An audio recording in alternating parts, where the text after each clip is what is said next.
Okay, this is chapter 11 of Kildee House. I have a new phone, so it should sound better. The rains had slacked off. The steady weeping of the skies had changed to showers with sunshine in between, and fog rolling up the deep valleys at night. The fog seldom reached as high as up the mountain as Jerome's house. It was March weather, summer warm but winter green, a fine time to wander in the woods because wildflowers were blooming in solid fields, with acres of golden poppies nodding to every breeze. But Jerome was not enjoying the beautiful weather. He was worn out. His eyes were red and his nerves were jumpy. All week long, the stork had been visiting the house, and that worthy bird had been liberal. Now that the visits were over, he found himself host to exactly 25 raccoons, 4 broods nestling in 4 boxes and guarded by 4 watchful mothers. So when he said the stork was visiting, what he meant was all the raccoons were having babies. Runt had 6 babies, and her husky mate was very proud, though not in high favor. He was forced to sleep on the floor just outside the box. The smallest family was in the nest under the stove. That pair had only 2 young ones. Jerome tried hard not to give the future a thought, and for a few days he did not worry because he slept most of the time. But he had duties to perform and could not sleep all the time. It was impossible to sleep when the raccoons got hungry. There was one small ray of comfort. The fathers had taken to making long trips into the woods. They were not welcome in the nests and would not be for a while. Jerome knew it was only temporary relief, but it helped a little. He had another thing to make him uneasy. Papa and Mama had shooed their children off into the woods some weeks back. Jerome had a feeling the 5 youngsters would locate 5 mates and return. The possibility was that he would wake up some morning and find himself godfather to some 30 little spotted skunks. 30 skunks, 25 raccoons. When he couldn't drop off to sleep, he counted skunks and not sheep. The raccoon families had arrived during the week. Jerome had slept through Friday night and late Saturday morning. He had been up less than an hour and was sipping coffee at the window when Emma Lou arrived. The raccoon mothers had been fed and were back in their boxes. Old Grouch was the only male in the house. He acted a bit uncertain. Jerome thought he swaggered a bit. The fathers had finally given up sleeping on the hard floor and were off in the woods where they could have comfortable beds. And here's a picture of Jerome laying in bed, frustrated by all the raccoons that are everywhere. The raccoon feeding problem had been solved by the discovery that the raccoons liked canned corn about as much as bears like honey. He had 3 cases of canned corn stacked in a corner. He grinned at Emma Lou as she appeared in the doorway. He was eager to tell her the news. Now that he had caught up on his sleep, the outlook did not seem so gloomy. But Emma Lou had news and told hers first. "I just peeked under the house," she announced. Jerome saw she was carrying a small flashlight. "Some of the children have come home married. I'm not sure, but I think there's 5 nests under there. Anyway, 4. She tossed her head on the floor. "Isn't it wonderful?" "It is," Jerome agreed. "And you might take a peek into the raccoon boxes." "Oh," she turned quickly toward Runt's box. "Have they all arrived?" "All," Jerome said.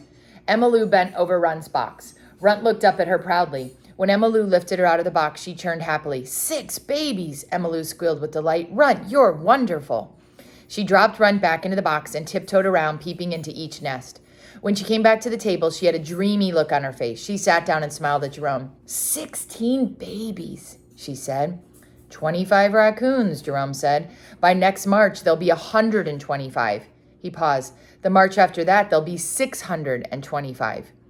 Emma Lou considered this for a time, and finally she laughed. "I'll think of something."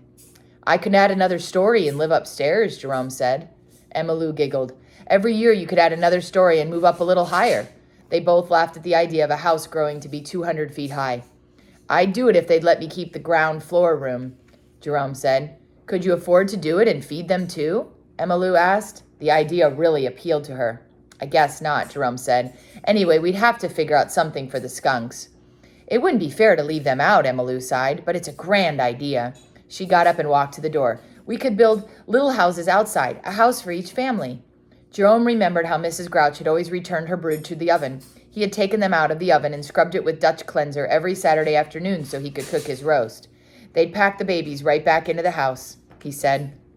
Emma Lou was really pleased the way things were, but she knew the raccoons would be a bother to Jerome, and there was the future to think about, of course. Jerome was going to live with the raccoons all of the time.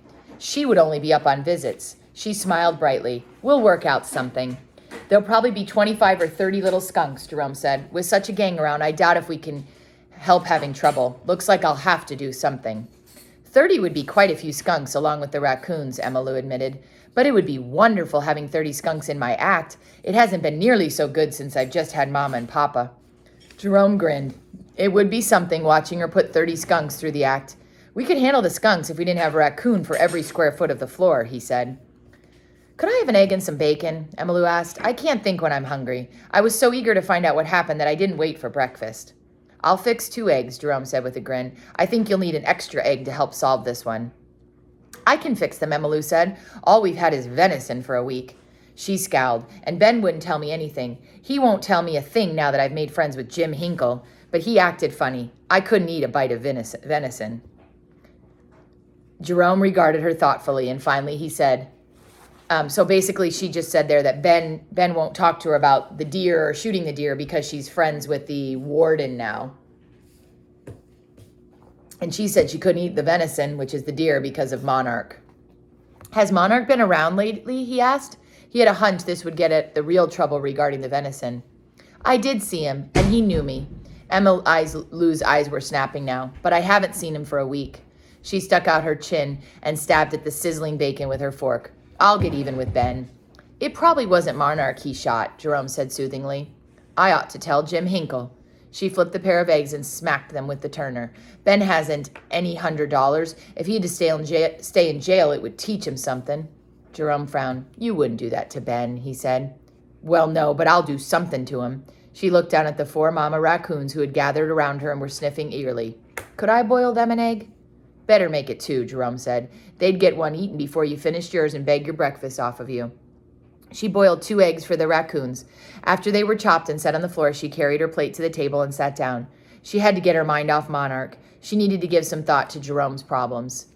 Emma Lou stayed for lunch. She did not feel up to facing another meal of venison, but she had work to do and had to leave shortly after lunch. Silly was having a spell of rheumatism and needed help with the housework. There was also a new calf to be cared for. What's rheumatism? Rheumatism is like arthritis where your bones and joints are hurting. She couldn't think of any plan to help Jerome, but she felt there would be time enough for that before the young raccoons and the young skunks began getting around. Jerome did not move from his seat by the window. A long tramp through the woods was what he needed, but he was too weary to move. The sound of a step on his doorstone made him turn his head. Hello. Donald grinned as he greeted Jerome. Hello, Jerome answered. He was so surprised he forgot to invite the boy inside.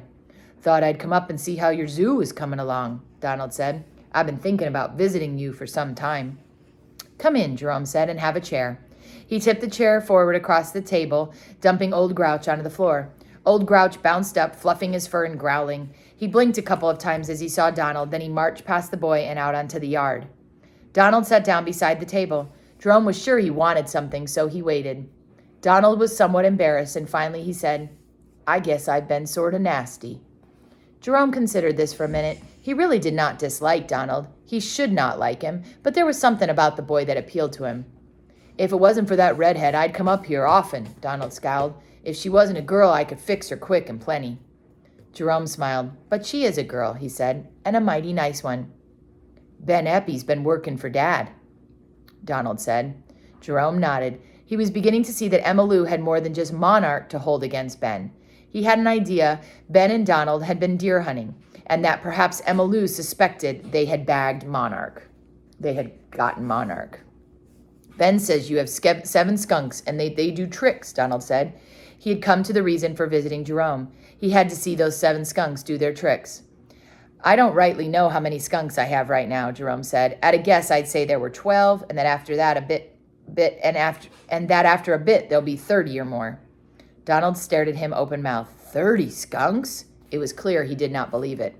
It may work out that way, Jerome said. And Ben says you have 9 raccoons.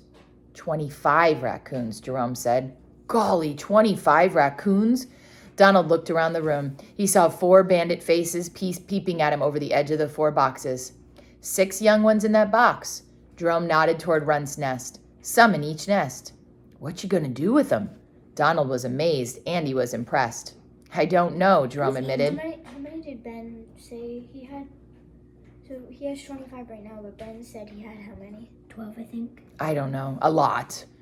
I don't know, Jerome admitted. I'll have to do something or I'm going to have to move out. Donald grinned and he shook his head. 30 skunks and 25 raccoons. That sure is swell. Jerome smiled because he had used the same words Emma Lou had used. Can you teach the 30 skunks to do tricks? Donald asked eagerly. Ben says they do their tricks all together. Emma Lou teaches them their tricks, Jerome replied. Donald frowned. If that redhead can teach them tricks, so can I.